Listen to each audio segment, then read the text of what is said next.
네, 여러분 반갑습니다. 금일 생활체육 첫 시간입니다. 첫 시간인데 생활체육이라는 과목이 여러분들에게 조금 어려움이 있는 과목이라는 거 여러분들도 잘 아실 거예요. 그래서 제가 이 생활체육이라는 과목을 여러분들한테 이렇게 강의를 하게 된 배경이 뭐냐면, 평상시에 익숙하지 않은 그 생활체육 용어라든가 어떤 개념에 대해서 미리 조금 머릿속에 담아두고 있으면 구술 시험 때 여러분들이 답변하기가 좀 수월해진다라고 저는 생각을 해요. 그래서 일단 전체적인 그 생활체육의 개념과 의미를 보고 그 내용의 세부적인 내용들을 가지고 조금 이해하는 시간을 가져보도록 할 거예요. 그래서 오늘 첫 번째 시간 시작하도록 하겠습니다.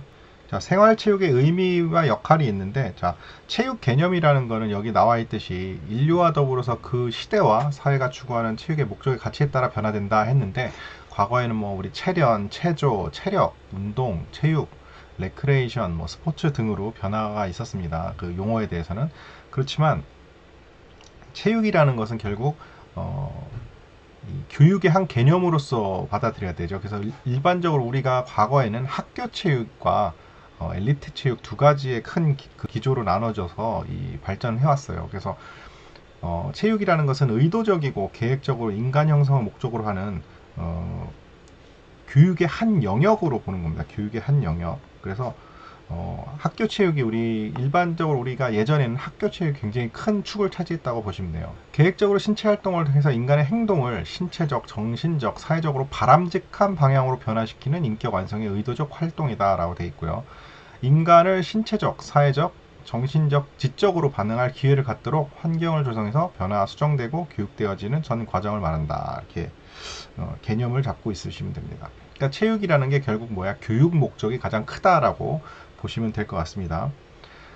자, 스포츠라는 것은 흥미와 경쟁을 추구하는 취미와 신체 활동을 말하는 거죠. 자, 스포츠라는 거, 우리가 흔히 즐기는 스포츠라는 게 어떻습니까? 보는 관람 스포츠도 있고요. 실제로 우리가 체험하는 스포츠도 있습니다. 그것들은 뭐냐면 즐거워서 하는 경우가 대부분이죠. 즐겁지 않으면 보지 않고 즐겁지 않으면 체험하지 않습니다. 그래서 흥미와 경쟁을 추구하는, 그리고 스포츠라는 것은 경쟁의 요소가, 우리가 골프를 칠 때도 보면은 상대방을 이기고 싶어하고 혹은 내기에서 이기고 싶어하는 그런 욕심이 있잖아요. 욕망이 있잖아요. 사람이라는 건. 그래서 흥미와 경쟁을 추구하는 활동이다. 그래서 대부분의 현대 스포츠와 놀이를 포함하는 개념이고요. 스포츠라는 것에 대한 그런 개념이 있다. 그래서 밑에 보면 나오는 놀이는 뭐 그냥 규칙 없이 즐기는 유의적 활동이다. 게임은 규칙 안에서 벌이는 유의적 활동이다. 스포츠는 흥미와 즐거움을 추구하는 신체 활동이다. 그 다음에 운동은 심신 단련을 위한 과학적인 신체 활동이다. 뭐 이런 식으로 쭉 나와요. 이 개념들은 한번 쭉 읽어보시고, 아, 이런 형태로 저기 한다, 이렇게 생각하시면 돼요. 자, 생활체육은 주로 일반적으로 우리는 학교 체육과 엘리트 체육 두 가지로 크게 나눠지고, 이 주체는 바로 성인입니다. 성인. 자, 아이들을 위한 체육, 그런 것들도 물론 있겠지만 일반적으로 생활체육에 대한 개념은 성인이 주체가 된다는 거 이해하시면 될 것 같아요. 자, 여기 보면 체육은 정치, 경제, 교육 등 여러 사회제도와 결합해서 국가 발전을 촉진시키는 긍정적 기능을 발휘한다. 그리고 이로 인해 각국은 생활체육을 국민의 삶의 질 향상 위한 주요 복지 정책의 하나로 생활체육을 한다. 우리나라 같은 경우도 생활체육을 문화체육관광부에서 국민체육진흥법을 제정을 해서 생활체육을 활성화시키기 위해서 노력을 하고 있죠. 생활체육은 모든 사람을 위한 스포츠입니다. 모든 사람을 위한 스포츠다. 자, 이게 모든 사람을 위한 스포츠가 바로 생활체육이다. 그래서 스포츠 포 올이라는 운동이 시작이 됩니다. 그래서 시민 대중을 위한 스포츠 진흥을 목표로 하는 국제적인 표어 약칭입니다. SFA라고 해서 1975년에 브뤼셀에서 개최된 유럽 공동체 스포츠 3당 강요회의에서 스포츠 참가는 각 국민의 권리라는 스포츠 포 현장을 채택하면서 국제적으로 표준화가 되었습니다. 스포츠 포 올 기억해 두시면 좋고요. 자, 생활체육의 역할은 사회 구성원의 다양한 개인적 욕구를 충족시킴으로써 풍요한 삶을 영위하기 위한 생활수단이다 라고 되어 있고요. 건강유지, 증진, 건전한 신체적, 심리적 상태를 유지하고 모든 사회 정책 개발의 주요한 역할을 한다. 그래서 생활체육의 형태로서는 이런 개별적인 참가, 그 다음에 조직적인 참가, 시설을 중심으로 한 참가, 동호인 활동을 한다. 우리가 생활체육이 개인적으로, 개별적으로 하는 경우도 있지만 거의 대부분 조직적으로 동호인 활동을 통해서 많이 이루어지죠. 그래서 이렇게 기억을 해 두시면 좋을 것 같아요. 체육활동의 영역별 특성으로 보면 체육활동은 크게 세 가지로 나눠집니다. 학교체육, 엘리트체육, 생활체육으로 나눠집니다. 그래서 우리나라는 학교체육과 엘리트체육 중심으로 발전을 해왔어요. 그래서 과거에 우리 그 학창 시절을 생각해 보시면 우리가 지금은 일반적으로 뭐 운동을 배우거나 다양한 활동을 할 수 있는 그런 기회가 많이 있지만 우리가 중고등학교 다닐 적을 생각해 보시면 그 당시에는 학교에서 하는 체육 활동이 거의 대부분이었고 그 외에는 뭐 태권도장을 간다던가 뭐 유도체육관을 간다던가 그런 정도 외에는 사실은 없었죠. 그리고 엘리트 체육 중심, 모든 학교들이 대부분 다 운동부라는 어떤 엘리트 체육 중심으로 발전을 해왔다라는 거. 그래서 생활체육 활동은 학교체육이나 엘리트 체육보다 낮은 수준의 체육 활동을 인식했다. 우리 그 생활체육에 대한 개념이 과거에는 높지 않았다. 이런 의미로 받아들이시면 돼요. 자, 여기 보시면은 이제 표에 간단하게 나와 있는데, 자, 학교 체육은 신체 활동을 통한 교육을 실시하는 것이고, 엘리트 체육은 뭐예요? 국위 선양이죠, 결국에. 우리나라가 과거에 그 올림픽이나 뭐 이런 아시안 게임 또는 월드컵 이런데 나가서 우승을 하거나 혹은 좋은 성적을 거두는 게 국위 선양, 우리나라를 알리는데 큰 도움이 된다라고 생각하기 때문에 이런 식으로 국위 선양이 주된 목적이 되었었고요. 생활체육은 뭐예요? 국민의 체육활동 참여를 위해서 건강한 복지사회를 구현하는 거예요. 건강한 복지사회. 자, 학교체육은 교과 과정, 우리가 체육 수업이라는, 근데 우리 체육 수업을 제대로 받으신 적이 보통 수업을 통해서 하는데 우리 수업을 과거에 사실은 저도 그랬지만은 체육 수업을 제대로 했다기보다는 체육 시간에 자습을 많이 했죠. 그래서 사실상 학교 체육이 그렇게 활성화 많이 됐다라고 보긴 좀 어려운 부분이 좀 있어요. 자, 엘리트 체육은 뭐예요? 우수 선수를 육성하고요. 선수를 육성하고 경기력 강화, 그 다음에 국제대회 참여를 한다라는 거. 그래서 그걸로 인해서 목표 달성을 이룬다. 자, 여기서 나오는 자율적 참여를 통한 다양한 생활체육은 자율적 참여입니다. 자율적 참여. 그래서 생활체육 환경 조성을 통해서 참여를, 여기서 자율적이라는 거 기억해 두세요. 생활체육에 자주 나오는 말입니다. 자, 학교체육의 대상은 학생이고요. 엘리트 체육은 보통 그 운동 정년기인 청년들을 대부분 청년들을 얘기하죠. 그러니까 운동을 가장 잘하는 시기에 있는 선수들을 말하는 거고, 생활체육은 바로 모든 사람이다라고 생각하시면 되고, 학교체육은 의무적으로 하고요. 역시 엘리트 체육도 역시 의무적이라는 것은 바로 즐거움이 결여됐다는 거죠. 반면에 생활체육은 자발적으로 즐거움을 찾아서 한다. 자발적인 즐거움이다. 학교체육은 수업 시간을 통해서 활동 내용은 뭐 학교체육은 게임이나 스포츠, 뭐 엑서사이즈, 무용 등등 있겠고, 엘리트 체육은 스포츠 위주로, 그 다음에 역시 생활체육도 게임이나 스포츠, 엑서사이즈, 무용들 여러 가지 다양한 형태로 있다. 시간적인 것은 학교체육은 수업 시간을 주로, 그 다음에 엘리트 체육은 훈련 스케줄에 따라서. 자, 여기서 또 나옵니다. 생활체육은 여가 시간을 통해서 합니다. 여가 시간. 자, 여가 시간. 자, 기억해 두세요. 여가 시간. 아까 자발적이라는 게 나왔었죠. 앞에 자발적 참여, 자율적 참여, 자발적 참여, 그 다음에 여가 시간이라는 내용이 있습니다. 이거 되게 기억을 해 두시면 좋아요.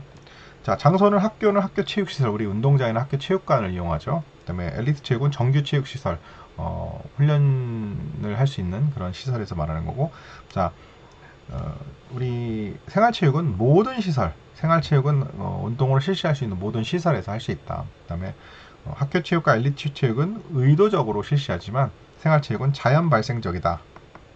그 다음에 학교체육은 교육, 그 다음에 엘리트 체육은 입상을 위주로 하지만 생활체육은 욕구 충족을 위해서 한다. 욕구 충족이라는 게 뭘까요? 본인의 원하는 바, 여러 가지 욕구를 충족하는 것에 대해서 그 이유가 있다. 학교체육은 전인 교육을 위주로 하고 있고요. 엘리트 스포츠는 생계죠. 선수들의 어떤 생계의 목적으로 하는 것이죠. 생활체육은 삶의 질을 높이기 위한 방법입니다. 그래서 자, 여기 보면 이 생활체육에 나와 있는 내용들 중에 여러분들이 머릿속에 잘 기억해 둬야 되는 것은, 생활체육은 자발적, 자율적으로 실시하고요. 그 다음에 모든 사람들을 위한, 그 다음에 여가 시간을 활용을 해서 실시하고, 시설은 어떠한 시설이든 상관이 없습니다. 그리고 자연 발생적으로, 그 다음에 욕구를 충족하고 삶의 질을 높이기 위한 목적을 갖고 있다. 뭐 이렇게 이해를 하시면 돼요. 이 내용들, 생활체육에 나와 있는 내용들을 잘 기억해 두시길 바랍니다. 자, 생활체육의 대상은 뭐예요? 모든 국민이죠. 전 국민이 대상입니다. 생활체육은 60세 이상만 생활체육이다 이런 게 아니라 영유아부터 노인까지 모든 대상이 생활체육의 대상이 되겠습니다. 그래서 체육과 스포츠, 레크레이션 등 체육활동의 참여자들이 나이와 성별에 상관없이 모든 국민을 대상으로 하고 있고요. 체육활동에 관심과 취미가 있는 사람, 관심이 없는 사람을 생활체육의 영역으로 끌어들여오는 것은 좀 쉽지가 않죠. 관심을 먼저 부여를 하고 하면 됩니다. 그렇지만 무관심한 사회 구성원까지도 이 생활체육 대상으로 포함을 시킵니다. 그래서 국가 및 지방자치단체가 국민체육진흥에 관한 시책을 강구하고 국민의 자발적인 체육활동을 권장하고 보호하고 육성한다, 이렇게 보시면 돼요. 자국민의 삶의 질, 자, 아까 또 나왔죠. 삶의 질 향상, 삶의 질 향상을 위한 각국의 복지 정책입니다. 그래서 생활체육이 그 한 축으로 합니다. 자, 생활체육을 공부하다 보면 되게 자주 나오는 단어들이 있습니다. 이 단어들을 여러분들은 잘 기억하셔야 돼요. 왜냐하면 생활체육 구술평가 때 여러분들이 답을 하시다가 머릿속에서 잘 떠오르지 않을 때 이 용어들을 잘 섞어만 줘도 1점, 2점이라도 충분히 더 획득할 수 있다라고 보여지니까요. 자, 생활체육 영역은 뭐 대상, 장소, 그 다음에 제공기관 이렇게 분류가 되어 있는데, 자, 다음 페이지 보겠습니다. 자, 여기 보면 수직적, 수평적 영역인데, 그냥 이거는 대충 여러분들이 그냥 이런 게 있구나 정도로만 인식하셔도 돼요. 자, 유아체육, 아동체육, 자, 유아체육, 아동체육, 청소년체육, 자, 성인체육, 성인후기, 그러니까 성인 전기 후기는 이제 보통 이제 청년기, 그 다음에 중장년기 이렇게 얘기를 하겠죠. 그 다음에 노인체육으로 나눠져 있고요. 그 다음에 수평적 영역으로는요, 자, 가정체육이 있고요, 학교체육이 있고, 직장체육이 있고, 지역사회체육이 있습니다. 자, 이런 체육의 형태에 대해서 다양하게 있는데, 이거는 그냥 이런 형태가 있다. 자, 수직적, 수평적 그렇게 의미 두지 않으셔도 되고요. 이런 내용이 있다라는 것 정도만 이해하시면 돼요. 자, 대상에 따른 생활체육의 영역 분류가 있을 때, 이때는 유아체육, 그 다음에 청소년체육, 자, 성인체육 이렇게 나눠집니다. 자, 유아체육이 있고요. 그 다음에 청소년체육이 있습니다. 그 다음에 성인체육, 그 다음에 여성체육, 그 다음에 노인체육 등으로 나눠지는데요. 여기 이제 간단하게만 이제 훑고 지나갈게요. 자, 유아체육은 뭐 육체적, 정신적 발육 발달이 왕성한 시기라서 이렇게 유아기의 발육 촉진이나 운동기능 발달, 그 다음에 신체기관 발달들을 위해서 필요하다는 얘기고요. 청소년 때는 어때요? 체력과 체격이 깃틀이 잡히는 시기죠. 그래서 왕성한 발육 발달의 시기다. 그래서 평생 신심 건강과 직결되는 시기이기 때문에 청소년기에 운동을 생활체육을 통해서 적당히 해줘서 여러 가지 적성도 찾고 사회적 관계에 대한 관계 향상을 필요한 활동을 해야 된다라는 얘기죠. 자, 성인체육은 성인은 청소년기 이후에 60세 전후까지를 성인체육이라 하는데, 이때 생산활동 세대로서 건강과 체력이 중요합니다. 우리 건강과 체력이 있어야만 사회생활 또 직장생활을 하는데 그럼 필요하다는 것이죠. 신체 기능과 능력이 쇠퇴하는 중년기 이후의 건강에 대해서 신체 활동은 필수적으로, 그래서 나이가 보통 40대, 50대가 들어서면서부터는 여러분들 운동을 통해서 신체 활동이 쇠퇴하지 않도록 지켜주는 게 중요하겠죠. 그 다음에 여성체육은, 자, 전통적인 가치관에 따라서 약간 차별적 풍습이 있었죠. 과거에는 뭐 지금 최근에는 아니지만 예전에는 여성에 대한 어떤 운동에 대한 여러 가지 차별도 있었었고, 그 다음에 그런 인식이 무슨 여자가 운동이냐라는 인식이 있지만, 최근에는 보면은 여성분들도 이런 어떤 남성과 같이 다양한 스포츠를 즐기고, 또 그러니까 남성 위주의 스포츠 세계가 아니라 여성들도 그만큼 사회활동이 늘어남에 따라서 여성들도 많은 참여를 통해서 하고 있다라는 것이죠. 노인 체육은 평균 수명이 늘면서 우리가 사회적으로, 자, 우리나라도 이제 고령화 사회에 들어섰어요. 그래서 평균 수명이 많이 늘었죠. 그러면서 노년의 삶을 질병과 고통 없이 건강하게 유지하기 위해서는 생활체육이 필요하다. 그래서 체육활동에 대한 질병과 고통 없이 건강한 삶을 유지하기 위해서는 필요한 체육이 필요하다. 이렇게 보여집니다. 그래서 신체 기관과 신체 부위와 기관에 대한 기능 쇠퇴를 늦추고 질병 예방을, 질병 예방 기억해 주세요. 아까 제가 생활체육하면서 주로 기억해야 될 단어들에 대해서 얘기 드렸죠. 질병 예방 꼭 기억해 주시고요. 자, 이번엔 장애인 체육, 마지막으로 장애인 체육. 자, 장애인 체육은 장애인도 우리 사회의 당당한 구성원입니다. 그래서 모든 면에서 기회를 균등하게 제공돼야 되고요. 인간의 기본권과 인간의 존엄성과 권익을 보장해야 된다라고 나오는데, 자, 장애인 분들에 대한 어떤 생활 체육에 대해서도 당연히 관심도가 높죠. 그래서 스포츠 지도사에 장애인 지도자가 따로 있고요. 그 다음에 올해 개정된 골프 룰에도 보면 장애인에 대한 내용들도 많이 포함이 되어 있습니다. 그만큼 장애인 체육에 대한 관심도가 높아졌다라고 생각하시면 돼요. 자, 아까 처음에 얘기했던 이제 가정체육과 지역사회 체육, 직장 체육 이렇게 나눠져 있는데, 이건 이제 활동 전개 장소에 따른 분류인데, 가정 체육은 보통 저 어렸을 때나 이럴 때 보면 가정에서 체육이다. 그러면 뭐 아버님하고 같이, 우리 아버지하고 같이 나가서 캐치볼을 한다거나 배드민턴을 약수터 가서 배드민턴을 친다는 건 아주 기초적인 사회 집단으로서의 가정에서의 어떤 운동과 그런 아주 가벼운 운동들이죠. 그런 걸 통해서 이렇게 활동을 하는 거. 최근에는 어때요? 최근에는 부모님들이 이렇게 캠핑이라든가 혹은 야외 활동들을 통해서 자녀들과 많은 체육 활동을 하는 곳들이 많죠. 특히 골프 같은 경우도 어린 자녀들을 일찍 가르치면서 자녀들과 함께 라운드를 다닌다거나 혹은 스크린 골프를 즐기는 가족들도 꽤 있습니다. 이런 것들이 가정체육의 일환이다라고 보시면 될 것 같고요. 지역사회 체육은 지역사회 내에서 전개되는 체육이나 스포츠 활동인데, 제가 이제 송파에 살 때 송파 주민 무슨 체육대회라든가 구에서 하는 여러 가지 활동들도 있었고요. 그 다음에 체육센터를 통해서 다양한 체육에 대한 서비스와 그런 내용들이 제공되고 있었다.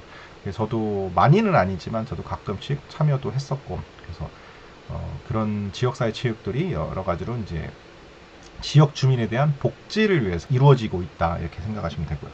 자, 직장 체육은 여러분들 이제 기업이라는 것은 노동자가 건강해야 기업의 이윤을 최대화로 창출할 수 있습니다. 그래서 노동자와 여가 활동과 근로조건에 대해서 기업의 어떤 오너 입장에서 관심을 가져야 하고요.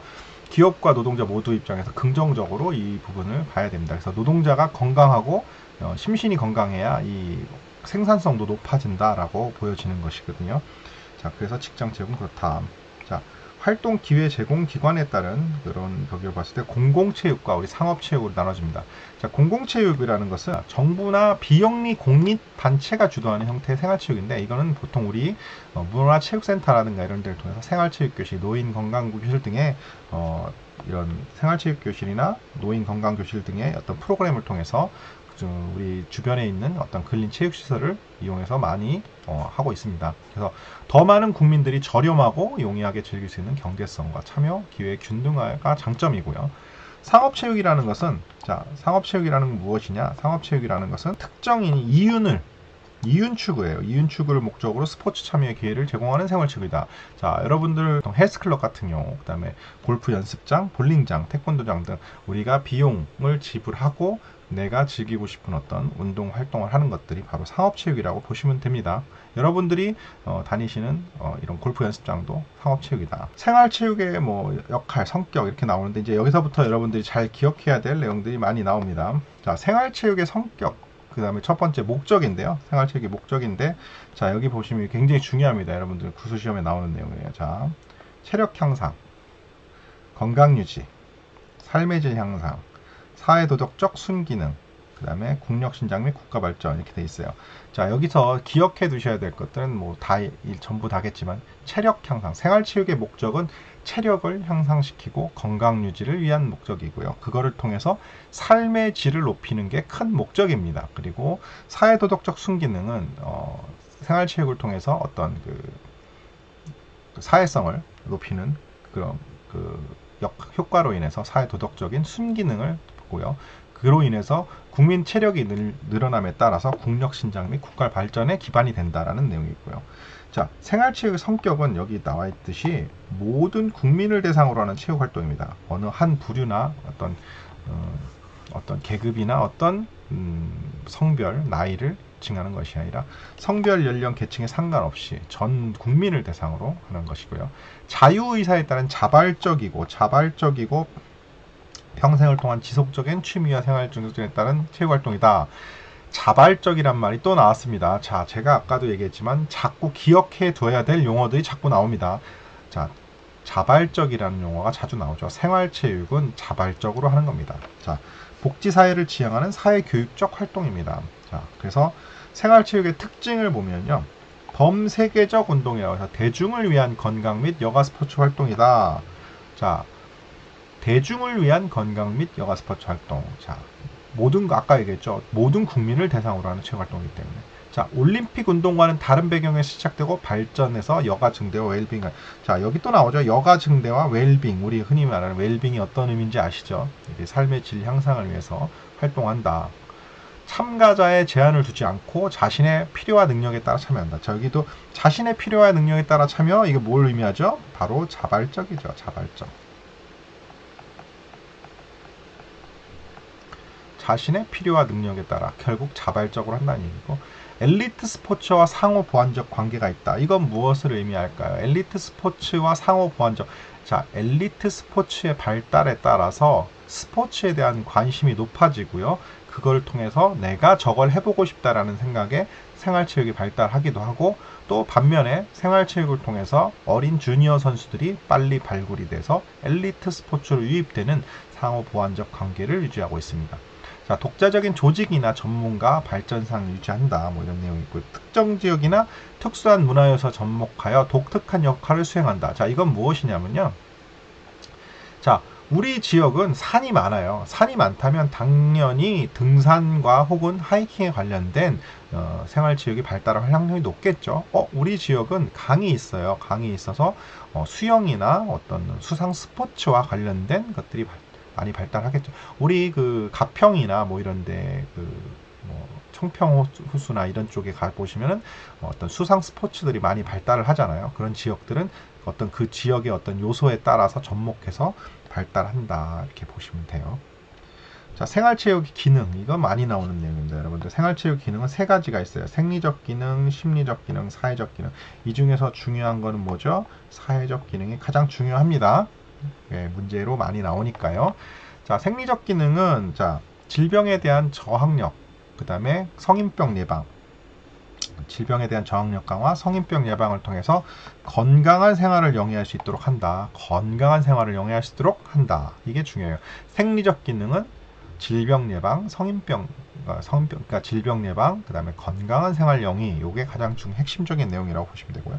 심리적 기능은 자, 근심 걱정, 스트레스, 공격성을 억제하고 죄의식을 경감시키고 열등감을 해소한다. 자, 이 무엇이냐? 자, 심리적으로 불안한 사람들은 이제 생활체육 스포츠를 위해서 어떤 그런 불안 요소들을 완화시키고 스트레스를 떨어뜨리고 공격성. 우리 공격성 억제라는 게 사실 어떤 의미로 보면은 운동을 통해서 나의 공격성을 표출해서 완전히 풀어내는 그런 모습이 어떤 형태다라고 보시면 될 것 같아요. 자, 사회적 기능은 자, 건전한 여가 활동을 통해서 사회 체제 유지와 전속. 자, 생활체육을 혼자 하는 경우도 물론 있겠지만 다른 분들과 다른 사람들과 함께 어떤 그 사회적 활동을 통해서 유지가 되는 게 있고요. 그다음에 국민 화합이 한마디로 그런 사회 활동을 통해서 국민이 화합한다, 이런 내용이 되겠습니다. 자, 여기 보면 여기 요 생활체육의 역할이라고 나오는데 이것도 역시 중요합니다. 생활체육의 역할. 자, 균형된 복지사회를 구현합니다. 자, 생활체육의 역할 중에 첫 번째는 균형된 복지사회를 구현한다. 그래서 인류 평화와 인간의 복지생활에 기여를 하고 사회적, 국가적 차원에서 국민의 복지정책의 일환으로서 국민 최적의 원칙이라는 복지국가 개념을 통해 건강과 지식, 기술, 물질적 생활 수준의 순으로 인간 개발 영역을 설정한다. 적절한 경제 성장과 공평한 분배의 원칙이 적용된다. 결국 생활체육은 복지에 관련된 것입니다. 그래서 균형된 복지사회 구현을 통한 그 생활체육이 역할이 있다. 두 번째, 예방의학적 차원에서 국민 건강을 증진시킨다. 이것은 규칙적인 운동을 통해서 심혈관 질환이라든가 고혈압, 당뇨, 골다공증, 비만증 등의 성인병 위험을 감소시키고 정신건강에 대한 여러가지 좋은 이로움이 있다. 그래서 평균 수명을 연장시키는 효과를 가지고 있다. 이렇게 이해를 하시면 되고요. 자, 체력 증진과 창조적 여가 활동이다. 이것은 뭐냐? 개인 체력이 늘어나면서 자, 체력 향상은 사회 노동력이 증가가 되고요. 작업 동작 개선 및 효율 증진 효과가 있습니다. 그래서 또한 사회적 기능으로 인해서 사회 갈등 문제를 해결하고 가정과 직장, 지역사회에서의 사회적 분위기를 조성을 합니다. 그래서 구성원 간의 동료의식과 연대감을 강화하고 문명 발달에 따른 폐해를 극복할 수 있다. 이렇게 보여지는데 요 세 가지 생활체육의 역할 잘 기억해 두시기 바랍니다. 생활체육 가치, 자, 신체적 가치가 있습니다. 이거는 뭐 생활체육 가치도 역시 여러분들 잘 기억해야 돼요. 신체적 가치가 있어요. 그래서 기계 문명 발달에 따른 운동 부족과 환경 오염에 의한 질병 요소를 극복하고 건강 유지 및 신체 활동을 통한 생리적인 욕구를 축적한다. 자, 생리적인 욕구를 축적한다. 자, 신체적 가치의 핵심은 뭐예요? 생리적 욕구를 축적한다. 이렇게 보시면 돼요. 자, 정서적 가치가 있어요. 정서적 가치는 무엇이냐? 정서적 가치는 무한 경쟁 사회에서 과중한 업무와 학업에 따른 스트레스를 해소하고, 자, 여기 또 나왔죠. 답이 스트레스 해소가 나왔어요. 그 다음에 근심 걱정을 완화하고 공격성 억제하고 죄의식 경감, 열등감 해소. 제가 스트레스 해소를 주로 이렇게 딱 찍어서 말씀드리는 이유는 기억해 두시라는 의미입니다. 정서적 가치는 스트레스 해소가 가장 큽니다. 자, 사회 경제적 가치에서는 자, 대인 관계가 증진되고 사회성 함양에 도움이 되며 질병과 범죄 예방에 따른 사회적 비용이 절감이 됩니다. 그래서 각국은 건강 관련 사회적 비용을 다투어 증대한다. 자, 사회적 비용이 절감됩니다. 무엇이냐? 자, 대인 관계가 좋아지고요. 그런 사회성을 통해서 국민 화합이 이루어져서 결국 범죄 예방이나 질병 예방에 어떤 그 큰 효과를 보고 있다. 이런 의미로 받아들이시면 될 것 같아요. 자, 여기서부터는 이제 생활체육의 기원 및 발전인데, 이거는 과거에 우리 이제 체육사적 관점에서 나오는 내용들이니까 제가 쭉 훑으면서 지나가면서 말씀을 드릴게요. 자, 이제 그 중요한 것들 여기서는 생활체육에 대해서 잠깐만요. 자, 원시사회부터 한번 볼게요. 자, 원시사에서 우리는 체육이라는 것은 결국에 뭐예요? 자연환경을 극복하기 위한 어떤 생존적인 체육이었죠. 그 생존을 위한 경쟁을 통해서 그걸 극복하려는 행위가 바로 이제 원시 시대에, 구석기 시대는 뭐예요? 동굴 같은 거주지가 있었고요. 거기서 어떻게 해요? 석기를 제작하고 원시적인 어떤 집단 생활을 통해서 생활을 영위했고, 신석기 시대는 역시 뭐 우리 고등학교 때 많이 배웠죠. 뭐 신석기 시대의 유물들 보면은 뭐 이제 그 석기들이 조금 더 과거에 이제 그 구석기 시대 뗀석기에서 신석기 간석기들로 이제 변화가 있고, 그 다음에 이제 토기들을 많이 사용을 하게 되죠. 그러면서 이제 어떤 그 무기들도 많이 발전하고, 그 다음에 농축생활, 농사라는 것을 통해서 정착을 하기도 시작하죠. 근데 이때 과거에 이런 원시시대에서는 신체 활동은 생존을 위한 수단이었어요. 그래서 신체 활동이라는 것은 결국 내가 살아남기 위해서, 내가 먹고 살기 위한 어떤 수단이었고요. 그런 것을 통해서 또한 집단적 의식행위, 이게 종교가 출현을 하게 됩니다. 그래서 과거 이제 이런 그 원시시대에는 결국 체육이라는 게 뭐예요? 원시시대의 체육은 생존이다. 원시시대는 결국 생존이라는 것을 목적으로 살아야만 했다. 왜? 움직여서 내가 사냥하고 수렵하고 전투를 통해서 나를 지키고 내 가족을 지키는, 내 종족을 지키는 어떤 효과를 봤으니까요. 자, 고대 사회로 넘어가면 로마 시대에는 어땠을까요? 우리 로마 시대를 기억하면 어때요? 자, 로마 시대 제일 먼저 생각나는 게 뭐죠? 검투사, 그 다음에 뭐 전쟁, 그 다음에 그리스 로마 시대 보면 이제 어떤 올림픽 이런 것들이 많이 나오죠. 그래서 이때는 어떤 뛰어난 전투 능력에 대한 개념이 많이 있었죠. 자, 그 당시의 체육은 전투 능력, 그 다음에 그 신을 위한 어떤 그 제사, 그 다음에 이제 이민족 침략에 대비한 어떤 군사적인 밑바탕을 통해서 실시가 된 것이었다. 그리고 고대 우리 그 그리스에서는 올림픽이라는 행사가 이제 생겼죠. 자, 고려 시대에 나온 고대 시대. 자, 고대 시대 체육의 목적은 역시 전쟁과 그다음에 힘, 용기, 힘, 그다음에 전투 기술에 한정되어 있었다. 한마디로 과거의 고대에서는 이런 육체적 활동은 곧 전투다. 그리고 가정 내에서 주로 이루어졌다. 우리 이제 우리 가정이라는 최소의 단위 내에서 교육이 이루어졌다. 그러니까 고대에는 학교라는 개념보다는 가정을 통해서 이런 전투 기술이나 이런 것들이 전승이 되었다라고 보시면 돼요. 자, 종교적인 어떤 재래가 주로 있었고요. 그래서 이제 이게 나중에는 이제 변질돼서 노예나 직업 경기자의 운동 경기라는 이 콜로세움이죠. 콜로세움. 로마의 콜로세움 같은 걸 말하는 거죠. 검투사들. 그래서 이런 것들이 됐고, 공놀이가 그 당시부터 고대에 성행했다. 뭐 축구의 기원이 어디냐 그러면 중국이 자기네가 기원이다 뭐 이렇게 하는데 그게 아무 의미 없죠. 왜? 공놀이를 걔네만 한 게 아니라 여기저기서 다 했기 때문에 누가 뭐 먼저 했느냐, 그게 중요한 거는 뭐냐, 그거를 누가 기록으로 잘 남겨놨느냐.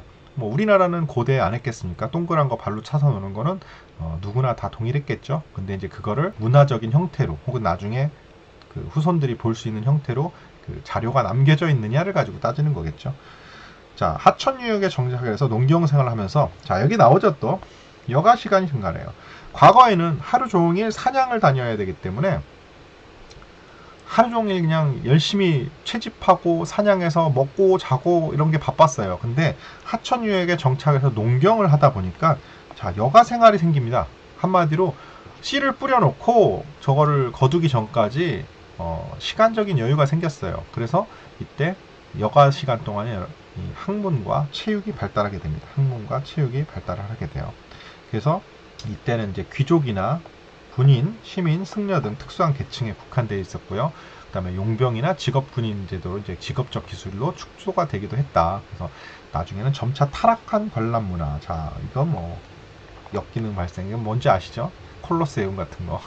콜로세움 앞에도 나왔는데 결국 이런 것들이, 자, 체육, 과거의 고대 체육은 이런 식으로 발전을 했다라고 보시면 되고, 자, 중세는 자, 기독교 금욕주의로 해서 체육 활동의 암흑기라고 할 수 있습니다. 자, 이거는 뭐냐면 신체 활동을 뭐랄까 좀 좋지 않게 보는 그런 시기였죠. 그래서 영혼과 정신은 고귀하고 인간 육체 활동은 사악하다 뭐 이렇게 표현을 했다는데, 결국에는 그럼에도 불구하고 귀족 계급만 특수계층은 오락수단의 무예적 기능, 그 다음에 무예적 기능으로, 그래서 보통 기사들이 창 들고 서로 치고받고 싸우는 게 하나의 스포츠화 되기도 하죠. 그래서 일정한 저기가 있었고, 그 다음에 다양한 형태의 구기 종목들이 많이 발생을 했다라고 보시면 되고, 자, 르네상스 시대는 봉건적인 그런 억압적인 시대와 그 다음에 교회 통제에 대항해서 인간성 회복 추구 운동. 자, 우리 르네상스가 뭐예요? 바로 인간성 회복 추구 운동을 시작한 거죠. 그래서 내세보다는 현세의 행복. 자, 현재의 행복을 갈망한다. 뭘까요? 자, 자기 스스로에 대해서 이제 지금 아까 앞에서 말했던 내용 중에 보면은 이제 여가 시간이 늘고 그러면서 현재 자기의 지금 현재 삶에 대한 행복에 대한 그런 것들을 갈망을 하게 되죠. 그래서 그리스 체육을 모방하고 도덕적, 정신적 훈련을 간주하면서 개인주의 또는 현실주의 그런 것들로 발전을 하고, 종교 개혁 사상으로 인해서 현대적인 개념의 경기가 등장합니다. 현대적 개념의 경기가 르네상스 시대에 나타났다. 자, 여기는 뭐 시험에는 안 나오는 거니까 그렇게 메모 안 하셔도 돼요. 근대 체육은, 자, 한국 체육사 시험 보는 분은 좀 잘 들어두셔도 좋습니다. 자, 근대 체육은 뭐 로크는 건전한 신체에 건전한 정신, 이거 많이 들어보셨죠? 건전한 신체에 건전한 정신이 깃든다. 많이 들어보셨을 거예요. 자, 그 다음에 루소는 자연인으로서의 건강한 신체가 가장 중요하고 의지 발달이 기초가 된다. 체육은 인간의 고귀한 자연성을 회복 활동이다. 바세로는 교육의 목적을 인류에 두고 있다. 그래서 학교의 체육 교과를 개설했습니다. 구츠무츠는 근대 체육의 아버지입니다. 구츠무츠 근대 체육의 아버지. 자, 이거 체육은 정신적으로도 건전하고 용감을 품성 있게 갖게 한다. 그래서 체육의 재정비와 효과적 교수법을 실시하여 했습니다. 구츠무츠라는 분께서. 자, 현대체육은 자 19세기 말 자, 기술의 발달과 산업화에 따른 체육활동의 다양화 조직. 자, 19세기 말이면 뭐예요? 산업혁명 이후에, 자, 산업혁명 이후에 많은 그 발전이 있었죠. 그래서 기술 발달과 산업화에 따라서 체육활동도 굉장히 다양해졌다. 그래서 1876년 쿠베르탱, 이분 뭐 유명하시죠? 쿠베르탱 남작의 근대 올림픽을 탄생시킵니다. 그래서 인류의 영원한 우정과 세계 평화를 위해서 만들었다고 하는데 그렇다고 이해해주죠. 자, 각국은 군사훈련이나 특권층의 오락활동에서 벗어나 대중화를 위해서 노력합니다. 대중화를 위해서. 자, 생활체육활동 계획을 정책적으로 유도하고 행정적으로 지원했습니다. 이 여러 가지 이유가 있지만 이제 뒤 밑에 나오는 자, 시설과 지도자나 엘리트 스포츠 육성을 실시하기도 했고요. 자, 산업혁명 이후에 자본주의 발달과 밀접한 관련이 있고요. 기술과 교통, 통신의 발달, 그리고 도시화와 인구가 집중에 따라서 이제 대중화가 되고요. 그 다음에 양적 질적인 변화가 생기죠. 그 다음에 국제, 한마디로 사람들이 많이 모여서 많이 보는 그런 적이 생기다 보니까 국제화, 상업화, 상업 스포츠가 발달하게 되고 그를 통해서 프로 스포츠가 탄생하게 됩니다. 그래서 프로 스포츠를 통해서 이제 수단과 목적이 생긴 거죠. 스포츠가 돈이 되는 시기가 된 겁니다. 그래서 개인 및 국민의 삶의 질 향상을 위한 원론적이고 순수 체육 활동을 할 필요성이 또 대두가 됩니다. 자, 생활체육이 사회 변동을 주도하는 능동적 기능으로서의 역할을 기대하게 된다. 이렇게 나오는데 결국 뭐예요? 우리가 과거 고대에는 체육은 곧 생존이었어요. 우리의 신체 활동은 곧 생존이었는데 그게 점점 유희, 그 집권층의 어떤 상류층의 유희나 놀이 문화에서 점점 발달하면서 이 근대에는 이 대중적인 어떤 스포츠 그리고 스포츠를 보는 것 관람 스포츠와 뭐 여러 가지 형태로 나타나면서 프로 스포츠가 탄생이고 그 프로 스포츠는 결국에 수단과 목적 그리고 그걸로 인해서 어떤 돈을 벌 수 있는 활동이 된 것이죠. 그래서 그런 변화를 가지고 체육이라는 것이 발달해 왔다 이렇게 이해를 하시면 될 것 같아요. 자, 이게 중요한 거 나옵니다. 한국 자 생활체육 환경인데 주 5일 근무제가 나오죠. 주 5일 근무제라고 합니다. 되게 중요한 내용입니다. 왜? 주 5일 근무제로 인해서 발생된 게 뭐예요? 주 5일 근무제로 인해서 발생된 거. 자, 뭐가 발생됐을까요? 뭐가 발생됐을까요? 여가 시간이 증대됩니다. 주 5일 근무제. 자, 우리 6일씩 근무하던 시절에 비해서 5일을 근무하면 이틀이나 더 쉴 수 있고 쉴 수 있는 시간이 많아짐에 따라서 여가 시간이 증대가 돼요. 그래서 여기 보면 여가 시간 활동 증가되죠. 자, 하지만 초기에는 여가 문화가 발달되지 않아서 보통 우리가 이런 여가 시간을 어떻게 활용할 것인가에 대한 그런 것들이 좀 많이 힘들었죠. 그래서 여가 시간 증가에 따른 국민적 생활 패턴의 변화가 있었다 이렇게 보시면 되죠. 주 5일 근무제가 결국에는 한국의 생활체육에 큰 영향을 미치는 그런 지적이 있다. 두 번째는 고령화 사회입니다. 고령화 사회. 자, 우리가 삶의 질이 높아지고 의료기술, 자 보시면 알겠지만 여러분들 그 지금의 60대와 과거의 60대를 한번 생각을 해보세요.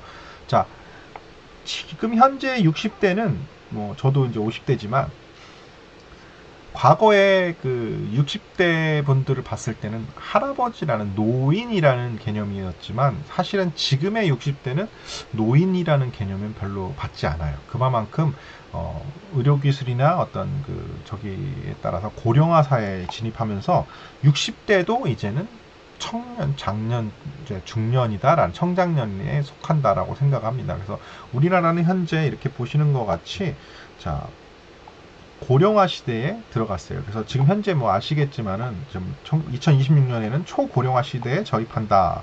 뭐 2000년대에 이미 고령화 시대에 진입했다 이렇게 나오는데 이거는 굉장히 빠르게 변화하고 있는 겁니다. 우리 지금 그 고령화 시대로 가는 것은 특히나 지금 출산율도 되게 지금 여기 밑에 나오죠. 출산율도 떨어지고 그에 반해서 노인 인구가 늘어남에 따라서 고령화 시대에 들어입하고 있다라는 거. 자, 저출산은 뭐 다 알겠지만 양육비, 그 다음에 교육비용 부담이 가장 큰 이유라고 하는데 요즘에 이제 그 뭐 결혼 안 하시고 그냥 그 솔로의 삶을 즐기는 분도 많고, 혹은 결혼을 하더라도 자녀가 없이 부부만의 어떤 그런 것들. 근데 이게 결국에는 뭐예요? 돈이라는 큰 어떤 저기가 작용하게 되는 것이죠. 요즘 주택 아시다시피 뭐 주택 마련의 어려움이라든가 주거 공간이 부족한 것 같진 않고 너무 비싸서 그렇겠죠. 그 다음에 자녀 양육비가 굉장히 뭐 많이, 교육 비용이나 양육 비용이, 그 다음에 여러 가지 독립적인 생활에 대한 어떤 개인 성취 의식이 높아지면서 출산을 안 하는 저출산 사회가 이렇게 좀 늘어나고 있다, 이렇게 이해하시면 돼요. 자, 신세대 증장. 자, 이게 세대를 보면 이게 나오죠. 신세대는 60년대 이후 출생해서 70년대 말 80년대 중반. 자, 우리 그 60년대 후반에 태어나서 80년대에 사회 진출을 한 세대를 우리 흔히들 신세대라고 한답니다. 그리고 X세대.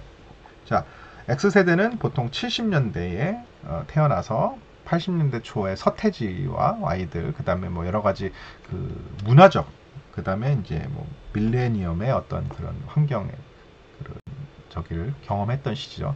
Y세대는 77년에서 89년생으로서 컴퓨터에 익숙한 세대다. 그리고 우리 X세대는 오렌지족으로 뭐 많이 유명하죠. 오렌지족 아는 분들이 있나?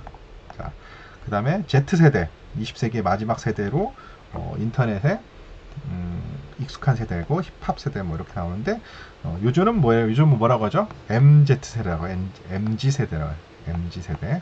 자, MG세대 요즘 뭐 많이 나오잖아요. 그래서 이 점점 시대의 어떤 변화에 따른 그런 세대들이 등장하고 있다. 이제 자, 여기 보면 여기 나오네. N세대, 뉴 제네레이션, 뭐 M세대, 모바일에 익숙한. 그래서 지금 현재는 MG세대라고 또 나와서 이렇게 뭐 이런 그 새로운 세대들이 계속 발달하고 있다.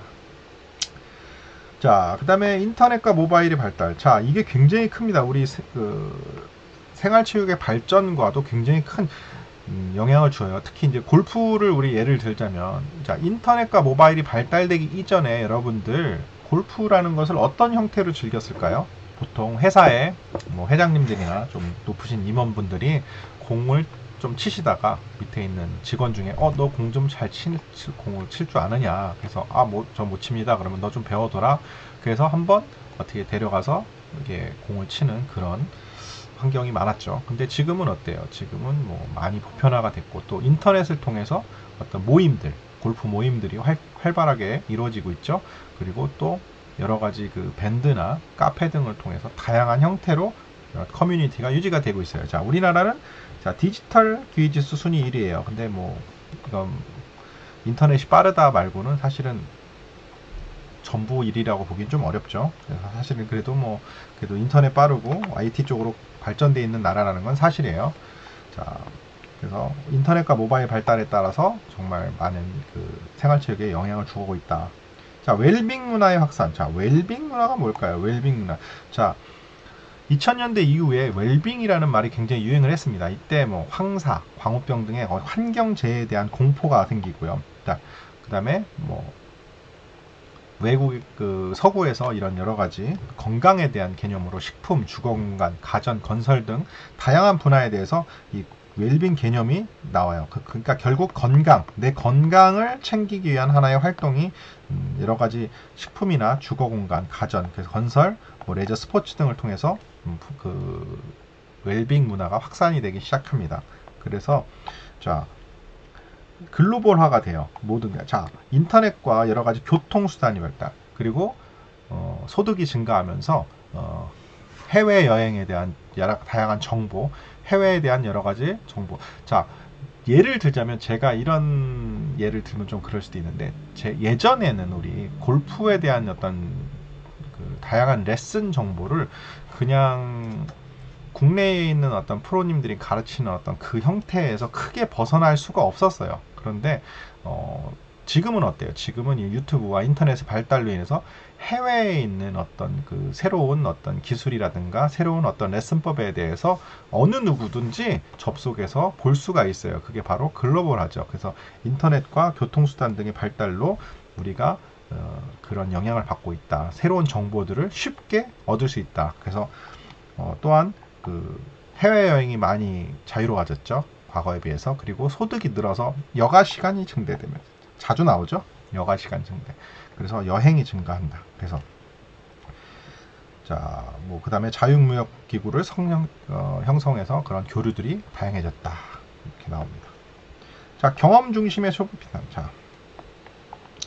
자, 체험과 참여의 새로운 문화 코드 변화. 자, 한마디로 간접 경험보다는 실제로 체험하고 싶어하는 경우가 많아졌다는 얘기죠. 과거에는 간접 경험에 의존하던 것들을 이제는 직접 본인이 체험하는 것을 선호합니다. 그래서 여러분들 바닷속의 환경을 보고 싶어요. 예전에는 영상으로 잠수부들이 들어가서 찍어온 영상을 보면서 와 저랬구나 하지만 지금은 어때요? 지금은 스킨스쿠버를 배워서 직접 바닷속의 장비를 빌려서 대여해서 체험할 수 있는 그런 프로그램들이 많이 있죠. 또 예전에는 뭐 어떤 그 활동에 대한 여러 가지 그냥 간접적으로 내가 체험했던 것들을 실제로 직접적으로 체험할 수 있는 것들이 굉장히 많아졌다. 그래서 이런 체험형 여가 문화로 발전하고 있었다. 자, 생활 트렌드는 뭐 아까 얘기했지만 여가 유형이 변화가 생겼고요. 능동적으로 합니다. 이제는 내가 원하는 대로. 그래서 TV 시청 시간은 줄고, 근데 이거는 사실 좀 또 변화가 있어요. TV 시청 시간이 줄었는데 유튜브 시청 시간이 늘었죠. 그 다음에 운동 시간은 늘긴 했죠. 근데 사실은 게임 스포츠, 요즘 아이들 같은 경우는 게임으로 e스포츠라고 하죠. e스포츠. 자, 오히려 게임을 스포츠로 하는 경우들이 많이 또 발생해요. 변화가 있다는 얘기죠. 자, 가족 동반 문화가 확산되는 건 역시 주 5일 근무 때문에 주 5일 근무가 되게 중요합니다. 주 5일 근무로 인해서 가족 간의 유대관계가 강화되는 그런 환경을 만들게 되었죠. 노인 생활체육 확대, 고령화 사회이기 때문에 이제는 노인 체육에 대한 어떤 관심. 여러분들 파크 골프가 요즘 많이 이게 많이 커지고 있어요. 그래서 파크 골프에 대한 내용들이 많이 나오는데, 파크 골프는 일반적인 골프를 즐기기에 신체적으로 좀 많은 어려움이 있는 노인분들도 쉽게 즐길 수 있는 골프 형태예요. 이게 일본에서 뭐 생겨가지고 우리나라도 들어와서 지금 많이 커지고 있고요. 지금 파크 골프가 굉장히 많이 발전하고 있더라고요. 그래서 그게 왜 그러냐? 노인들에 대한 어떤 그 체육 활동이 파크 골프를 통해서 활발하게 늘어나고 있어요. 물론 파크 골프뿐만 아니라 다양한 형태의 노인 생활 체육이 늘어가고 있다. 이렇게 보시면 될 것 같아요. 자, 체험형 레저 스포츠가 증가합니다. 자, 아까 앞에서 말했듯이 직접 체험하는 것을 되게 중요합니다. 내가 직접 경험하는 거. 그래서 직접 물속에 들어가는 스킨스쿠버라든가 직접 하늘에서 뛰어내리는 스카이 다이빙이라든가 여러 가지 스포츠들 직접 체험하고, 또한 뭐 다양한 형태의 생활체육 대회를 통해서 직접 참여하는 경우가 많다. 그래서 뭐 종목에 대한 거는 뭐 여기 등산, 축구, 조깅, 배드민턴, 보디빌딩 순인데 이것뿐만 아니죠. 너무 많은 스킨스쿠버, 그다음에 스카이다이빙, 이런 게 진짜 체험이죠. 그다음에 뭐 또 뭐가 있죠? 좀 다양한 그 익스트림 스포츠들이 많이 있죠. 그런 것들을 통해서 직접 찾아가서 체험한다. 희망 종목은 수영, 골프, 테니스, 스쿼시. 이거는 너무 옛날 얘기야. 그죠? 지금은 아까 말했듯이 정말 익스트림한 스포츠들을 체험하고 싶어 하는 분들이 굉장히 많죠. 자, 실속형 생활체육 활동이 증가한다. 저비용 고효율 지향이다. 돈 적게 들이면서 좋은 효율을 보는 게 좋죠. 그래서 개인별로는 여러 가지 수요가 반영된 프로그램이 증가하기도 했고요. 그 다음에 이제 우리 주변에 많은 형태의 그런 생활체육 공원들이나 국공립 스포츠센터들이 급증합니다. 저 같은 경우도 골프를 시작했던 곳이 지역 사회에서 운영하던 그런 연습장에서 처음에 골프라는 것을 배웠어요. 근데 원래 시골들은 그런 것들이 되게 잘 돼 있습니다. 오히려 그래서 그런 데서 저렴한 비용으로 다양한 스포츠를 즐길 수 있는 그래서 저비용으로 고효율을 지향하게 되죠. 과학적 체력관리 시스템 요구 증대. 자, 체력관리라는 것이 그냥 단순히 예전에는 뭐 많이 걷고 뛰고 어떤 그 근력 운동을 통해서 이런 것 체력을 이게 향상시킨다는 그런 개념이었지만, 지금은 선수가 아니더라도 올바른 운동이나 효율적인 운동을 통해서 이렇게 그 체력 관리를 하고 어떤 체력 증진을 하는 그런 시스템이 요구가 증대가 되고 있어요. 그래서 국민생활체육회라든가 보건복지부 등의 어떤 기관들을 통해서 이런 지원들이 되고 있고요. 자, 과학적인 체력 관리. 저 같은 경우는 현재 TPI, 제가 TPI 이제 그 자격을 갖추고 있는데, 역시 골프를 칠 때 여러 가지 그 우리 신체에 맞는 어떤 스윙의 형태나 그다음에 스윙의 방법들을 보고 그 사람의 신체 구조, 신체 가동에 따른 어떤 그 다양한 그 분석을 하고 거기에 맞는 처방을 내리게 되죠. 그래서 과학적으로 관리. 과거에는 그냥 뭐 이렇게 하다 보면 내 실력이 늘 거다라는 어떤 그냥 실력 향상을 위한 노력이 있었겠지만, 지금은 그게 아니라 건강이나 다양한 내 신체적인 어떤 그 스펙에 맞게, 그래서 운동을 올바르게 해 나가는 것이 더 중요하다라고 보여지죠. 자, 사이버 생활체육 활동의 증가. 자, 이것은 뭐 여러분들도 많이 경험하고, 우리도 지금 사이버상에서 보는 거죠. 이게 온라인이 아닌, 그러니까 오프라인이 아닌 온라인으로 하는 거니까. 자, 생활체육의 경험과 체험이 인터넷상으로 이동을 해요. 이게 주로 뭐죠? 카페라든가 밴드 이런 것들. 그다음에 요즘에는 뭐예요? 인스타그램, 페이스북, 뭐 그다음에 뭐 요즘은 틱톡도 있어요. 틱톡도 있고 다양한 틱톡, 또 뭐가 있죠? 유튜브.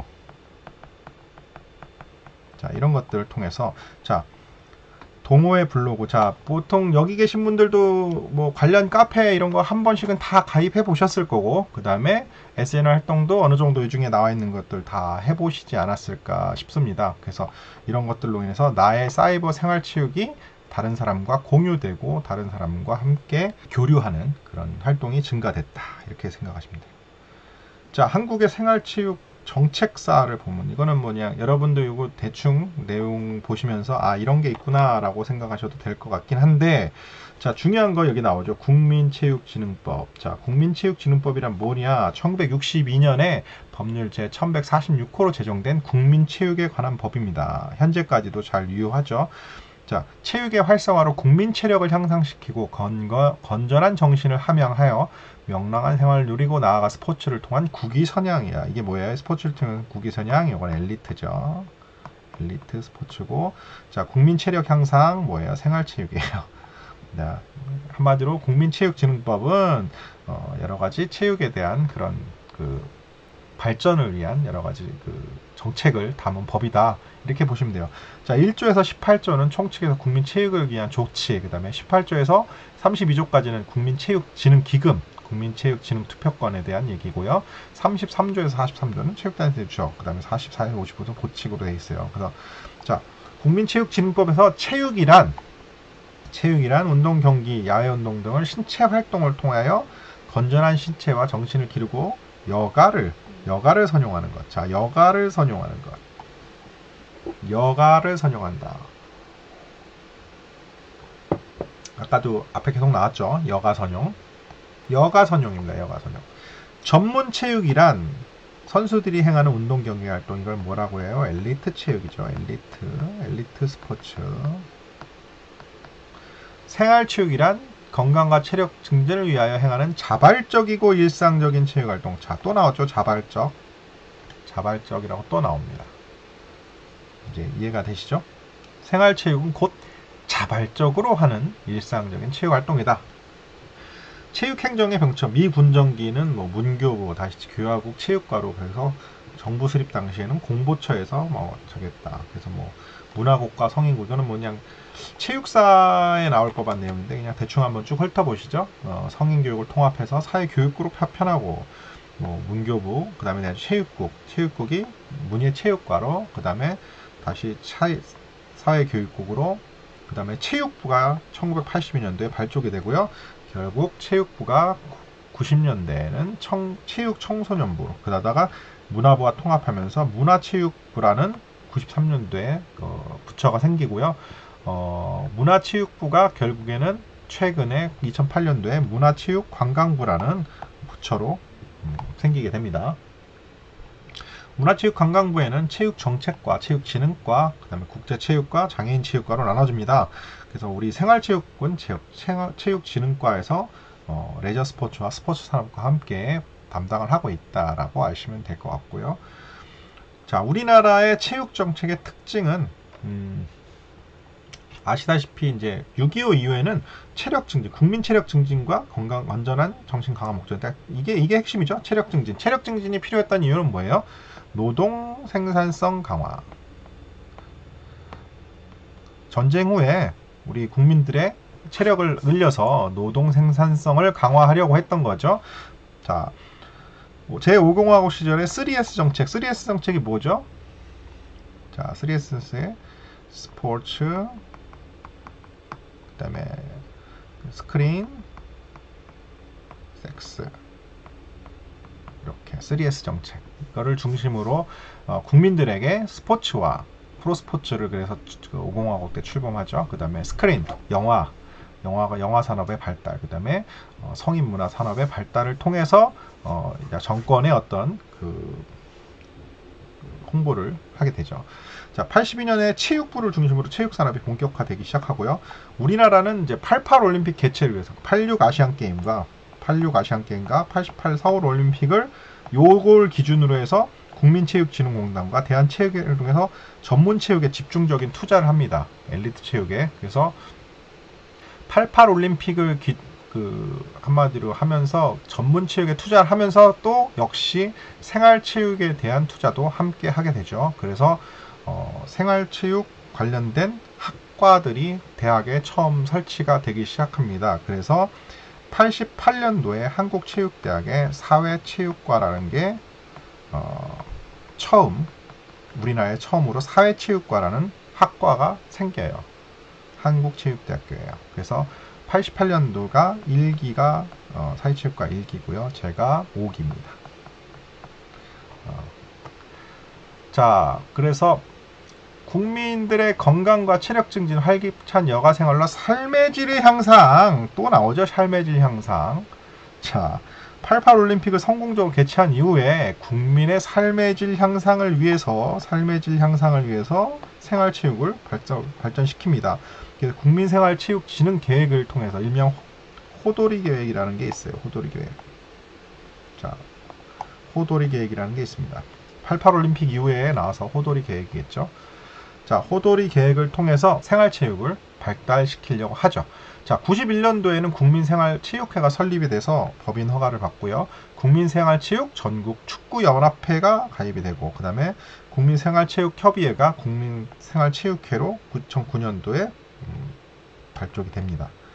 보면은 생활체육을 통한 국민 건강과 체력 증진하고 국민의 건전한 여가 선용과 선진 체육 문화를 상달하고 세계 한민족의 동질성과 조국의 함양을 통한 통일 기반을 조성한다. 그래서 결국엔 뭐야?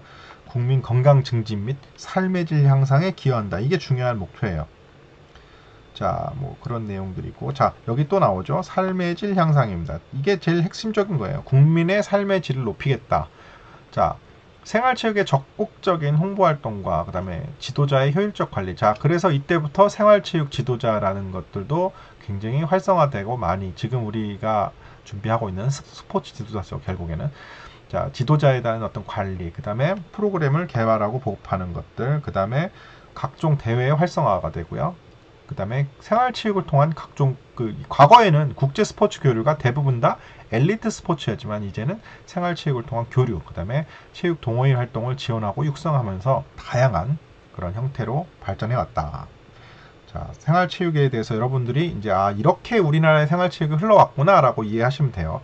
자, 생활체육의 참여율은 2011년도에 43%에서 2017년도에 60%로 증가를 합니다. 자, 우리 국민의 60% 이상이 생활체육을 참여하고 있다는 것이죠. 굉장히 많은 발전을 이뤘습니다. 과거의 8, 90년대에 비하면 어마어마하게 많은 숫자라고 생각합니다.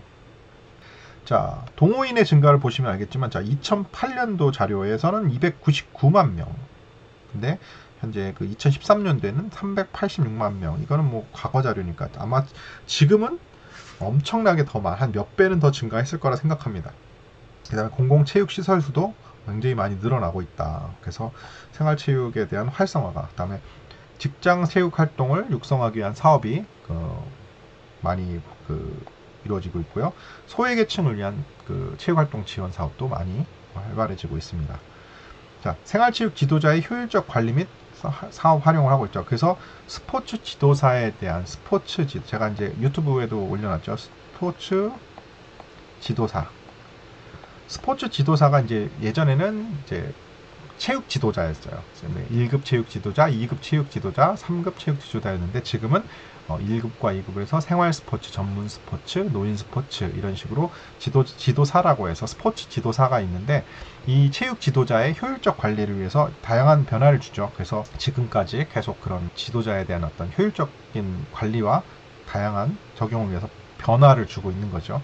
자, 생활체육 홍보 및 정보 서비스 사업을 하고요. 세계 각국에 거주하고 있는 한민족에 대한 체육활동 지원 사업을 합니다. 그리고 생활체육 참여 실태를 조사한다. 뭐 이렇게 나와 있는데 결국 우리 스포츠 지도사가 하는 역할이 되게 큽니다. 그래서 여러분들이 2급 생활 스포츠 지도사가 되었을 때 이런 다양한 우리 생활체육에 대한 어떤 역할을 하시게 된다라고 인식하시면 좋을 것 같아요. 세계 각국의 생활체육까지만 오늘 보면 될 것 같습니다. 이제 여기는 뭐 딱히 세계 각국의 생활체육은 그냥 해외에선 이렇다라는 정도로만 보시면 될 것 같아요. 자, 체육은 결국에 뭐야? 우리 근대 체육은 이제 쿠베르탱 남작이라고 있죠. 프랑스에 있는 근대 올림픽의 아버지죠. 이분을 통해서 정치 사상이나 인종, 종교 초월하는 어떤 그런 스포츠에 대한 어떤 다양한 문화가 형성이 되죠. 자, 스포츠를 통해서 세계 평화에 이바지하겠다. 뭐 지금도 그런지 모르겠지만 올림픽이라는 게 사실은 많이 상업적으로 변해가고 있긴 하죠. 그래도 올림픽은 그래도 전 세계인의 스포츠 축제이기도 하고 그게 세계 평화를 위해서 사실은 좀 많은 노력을 하고 있다라고 보여지긴 합니다. 스포츠를 통한 제2의 도전을 한다. 뭐 신체 활동이 모든 사람의 권리가 된다. 그 다음에 생활체육을 통해서 긍정적 사회기동을 유도한다. 국민 개개인의 창조적이고 가치 있는 삶을 영위한다. 뭐 여러 가지 있는데 자, 올림픽 이상의 대중적 호응과 관심의 대상이다. 자, 스포츠의 어떤 이런 발달로 인해서 다양한 사회적 그런 활동이 이루어지고 그걸 통해서 긍정적인 기능이 생겨난다는 얘기겠죠.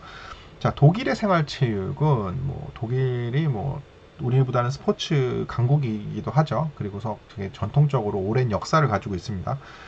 독일은 이제 2차 세계대전 패전한 후에 스포츠 관련된 이런 정책을 통해서 생활체육이 우리보다 굉장히 먼저 발전해왔고 생활체육으로 발전하는 여러 가지 문제점을 해결해 오면서 발전하고 있다. 이렇게 보시면 될 것 같아요.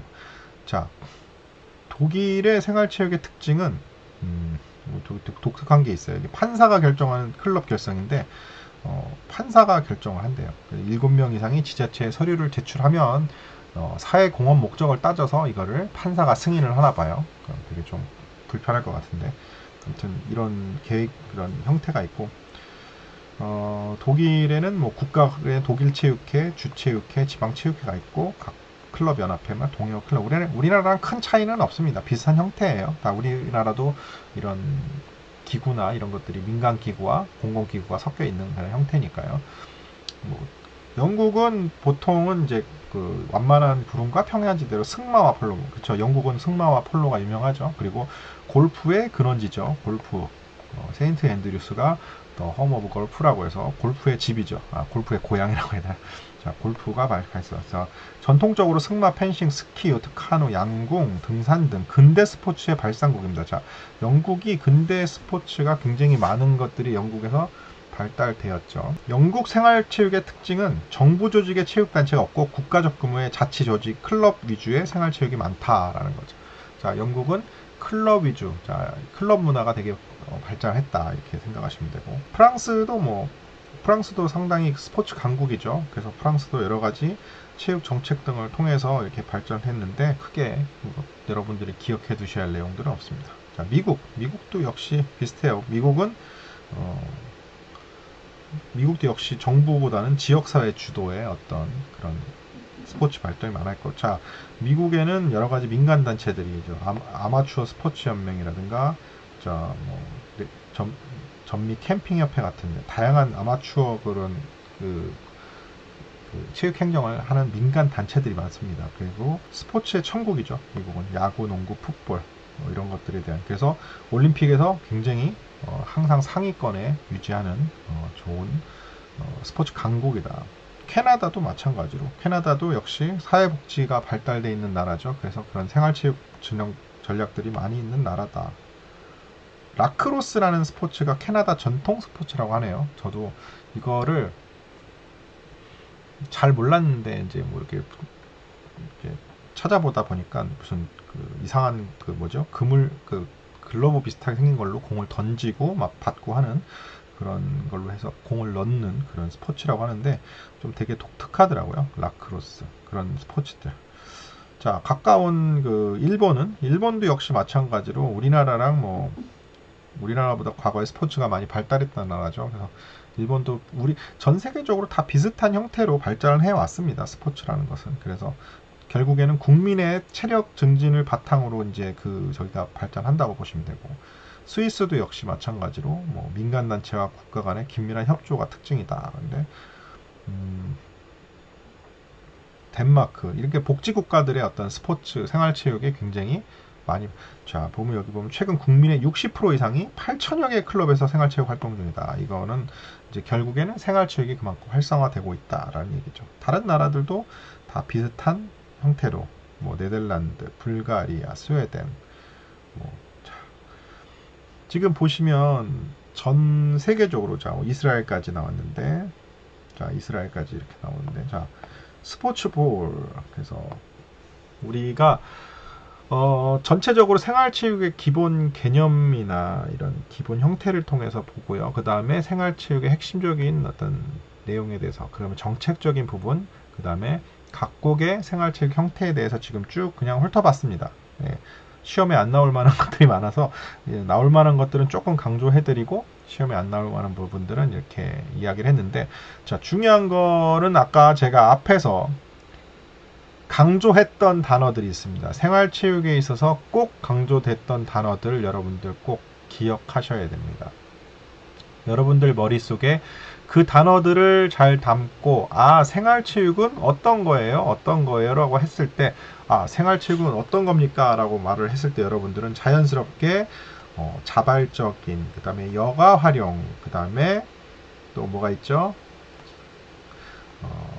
자발적 활동, 여가 활동, 체력 증진, 그 다음에 뭐 여러 가지 의미가 있는 그런 이야기들을 제가 했습니다. 그래서 그런 내용들을 기억해야, 자율적이어야 되고, 여가 시간에 대한 삶의 질 향상, 이런 부분들을 여러분들이 꼭 기억을 하고 계셔야 됩니다.